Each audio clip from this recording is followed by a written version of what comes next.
और अब खबरें विस्तार से। भीलवाड़ा में जहाजपुर में युवक की हत्या के मामले में बड़ा अपडेट आया है।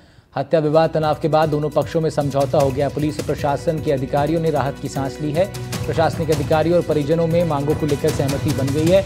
22 लाख रुपए मुआवजा और संविदा पर परिजनों को नौकरी देने पर सहमति बनी है। आरोपियों की गिरफ्तारी पर भी सहमति बन गई है। जहाजपुर में मृतक युवक का पोस्टमार्टम अब शुरू हो गया है। प्रशासनिक अधिकारियों ने भी अब इसके बाद राहत की सांस ली है। टोंक निवासी सीताराम कीर की हत्या हो गई थी बीते दिनों, जिसके बाद भीलवाड़ा के जहाजपुर में हत्या के बाद तनाव लगातार बढ़ रहा था। अब दोनों पक्षों में समझौता हुआ है। पुलिस और प्रशासन ने भी अब इस समझौते के बाद राहत की सांस ली है।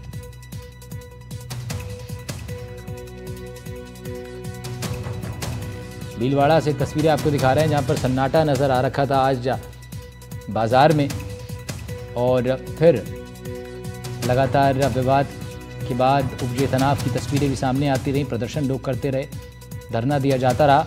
अंततः 22 लाख रुपए मुआवजा और संविदा पर परिजन को नौकरी देने पर सहमति बन गई।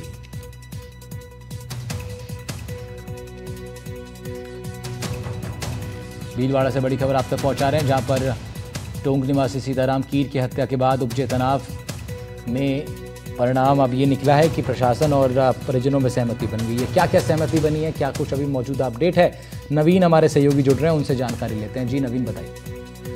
देखिए, इस पूरे मामले में सबसे बड़ी खुशी की बात, खुशी तो नहीं कह सकते हैं, पर एक राहत की बात है कि जिस तरह से इस पूरे हत्याकांड के बाद में पिछले 22 घंटे से जहाजपुर शहर के आसपास के क्षेत्रों में जनजीवन थम सा गया था, क्योंकि बाजार सुबह से बंद है। उसके बाद में लगातार गतिरोध चल रहा था। खुद कलेक्टर जसमीत सिंह जहाजपुर पहुंचे थे, पुलिस अधीक्षक धर्मेंद्र यादव जहाजपुर पहुंचे थे। खूब आला अधिकारियों के साथ में बैठकें की। कई दौर की बैठकों के बाद में अभी कुछ देर पहले 22 घंटे बाद में करीबन ये गतिरोध समाप्त हुआ है। 22 लाख रुपए की जो मुआवजा राशि वो देने पे सहमति बनी है। साथ ही जो सबसे बड़ी बात है, जो विधायक गोपीचंद मीणा ने एक मांग की थी, भाई ताजी निकालने पे जो अनुमति है वो वापस ली जाए, उस पर भी प्रशासन ने अनुमति ले ली। मगर इसमें जो मुस्लिम समुदाय के जो मोतबीर लोग हैं, उनको प्रशासन ने विश्वास में लिया। उनकी बात मान सम्मान का भी रखते हुए और प्रशासन ने अनुमति, जो एसडीएम है रामकेश मीणा, उन्होंने जो स्वीकृति जारी की थी कुछ दिनों पहले ही मुहर्रम के जुलूस निकालने की, वापस ले ली। और उसके अंदर इसको कह सकते हैं मुस्लिम समुदाय ने भी अपना बड़ा दिल दिखाया और उन्होंने भी इस पूरे जो सहमति है उसको सौहार्दपूर्ण माहौल में उन्होंने कहा कि अगर किसी तरह का कोई तनाव होता है तो ऐसे में जुलूस निकालने से क्या मतलब है। कहीं ना कहीं बिटवीन द लाइन्स ये सब कुछ इसमें था और उसके बाद में उसमें सहमति बनी और सहमति बनने के साथ ही प्रशासन ने जो मुस्लिम समाज को जुलूस निकालने की एक अनुमति दी थी वो वापस ले ली है। तो कहीं ना कहीं इतना बड़ा मामला था जो इसमें 22 घंटे से 23 घंटे से विवाद चल रहा था, गतिरोध जारी था, उसका जब समाधान निकला तो आखिर प्रशासन और आमजन ने भी वहाँ पे राहत महसूस की है। और पोस्टमार्टम हो गया है कुछ देर पहले। पोस्टमार्टम होने के बाद में 100 परिजनों को सौंप दिया है। ठीक है नवीन, शुक्रिया आपका तमाम जानकारी के लिए। नवीन जोशी हमारे सहयोगी भीलवाड़ा से रिपोर्ट कर रहे थे। इस खबर पर बढ़ रहे हैं आगे। राजस्थान प्राइम में अब बात दौसा के लालसोट की, जहां रातों रात बनी मजार पर बुलडोजर चल गया है। कॉलेज प्रशासन ने जेसीबी से ध्वस्त करवा दिया। सामाजिक तत्वों ने रातों रात ही मजार बना दी थी। राजेश पायलट कॉलेज में ये मजार बनी थी। मजार को ध्वस्त कर दिया गया। कॉलेज परिसर में एक चबूतरे पर बना रखी थी मजार। देवेंद्र सिंह नरूका हमारे संवाददाता फोन लाइन पर जुड़ रहे हैं ज़्यादा जानकारी के साथ। जी देवेंद्र, बताइए। आपको बताना चाहूंगा कि पूरा मामला दौसा जिले के लालसोट का है, जहां पर राजकीय जो राजेश पायलट जो महाविद्यालय उसके अंदर यहाँ पर एक चबूतरे पर मजार बना रखी थी। असामाजिक तत्वों ने मजार रातों रात बनाने की बात सामने आई है। लेकिन मैं आपको बताना चाहूंगा कि वहाँ के जो स्थानीय लोग हैं उनका कहना है कि आज से 10 से 11 साल पुरानी मजार बताई जा रही थी, जिसको लेकर आज प्रशासन ने जो बुलडोजर की जो कार्रवाई की गई है उसके अंदर बुलडोजर से ध्वस्त किया गया है। साथ के अंदर जो समतलीकरण है उसको कर दिया गया है। हालांकि इस जो मजार है इसको लेकर कई सवाल खड़े हो रहे हैं। आखिरकार ये जो मजार थी रातों रात कैसे बन गई, और जिसको अभी ध्वस्त करवाया गया है। जयपुर के बाद महारानी कॉलेज के बाद दौसा के अंदर ये मामला सामने आया मजार का, जिसको लेकर अब प्रशासन ने बुलडोजर की कार्रवाई करते उसको ध्वस्त कर दिया है। फिलहाल जो कॉलेज प्रशासन है वो मामले से अपना जो स्टेटमेंट है वो देने से अभी कतराता नजर आ रहा है। अभी देखने वाली बात होगी कि मजार को तो ध्वस्त कर दिया, आखिरकार और दौसा और सही जो राजस्थान के कई जो कॉलेज है उनके अंदर कितनी मजारें हैं, अब ये आने वाला समय बताएगा। जी ठीक है देवेंद्र, शुक्रिया आपका तमाम जानकारी के लिए।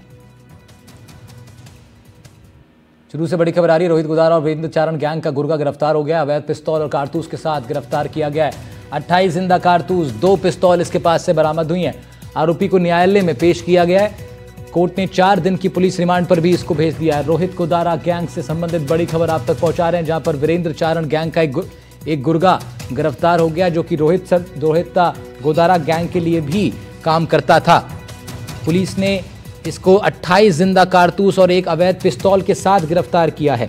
बड़ी कामयाबी पुलिस के लिए। लगातार गैंगस्टर्स पर अब पुलिस का शिकंजा कसता जा रहा है और इस बीच अब एक बड़े गुर्गे की गिरफ्तारी एक बड़ी कामयाबी के रूप में देखी जा रही है।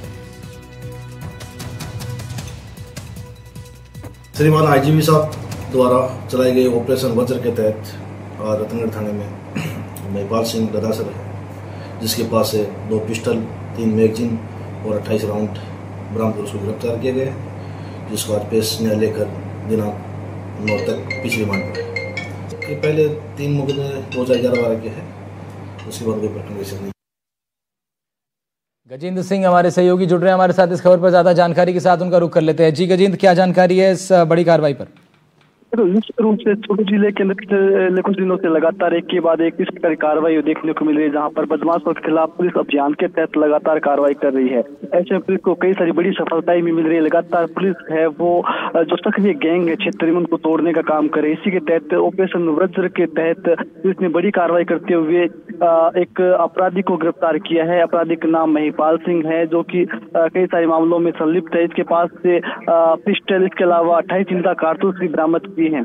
पुलिस से पूछताछ कर रही है। पुलिस के अनुसार ये जो आरोपी है ये रोहित गोदारा और वीरेंद्र चारण गैंग का सदस्य है। ऐसे में पुलिस है वो लगातार क्षेत्र में कार्रवाई कर रही है। पिछले दिनों भी चूरू पुलिस ने कार्रवाई के तहत कई सारे आपराधिक बड़े बदमाशों को गिरफ्तार किया है और उनके पास से बड़ी संख्या में हथियार बरामद किए हैं। आपको याद होगा कि पिछले दिनों चूरू में ही AK-47 मिली थी, जिसके बाद से ही पुलिस महकमे में हड़कंप मच गया था, जिसके बाद चूरू क्षेत्र में AGTF और चूरू पुलिस है वो सक्रिय है और इस प्रकार की कार्रवाई को अंजाम दे रहे हैं। जी ठीक है गजेंद्र, शुक्रिया आपका तमाम जानकारी के लिए। गजेंद्र सिंह हमारे सहयोगी रिपोर्ट कर रहे थे इस खबर पर। कोटपुतली के बानसूर से खबर आ रही है, हनी ट्रैप मामले में महिला गिरफ्तार हुई है। बलात्कार के आरोप में फंसाने की धमकी इन्होंने दी थी।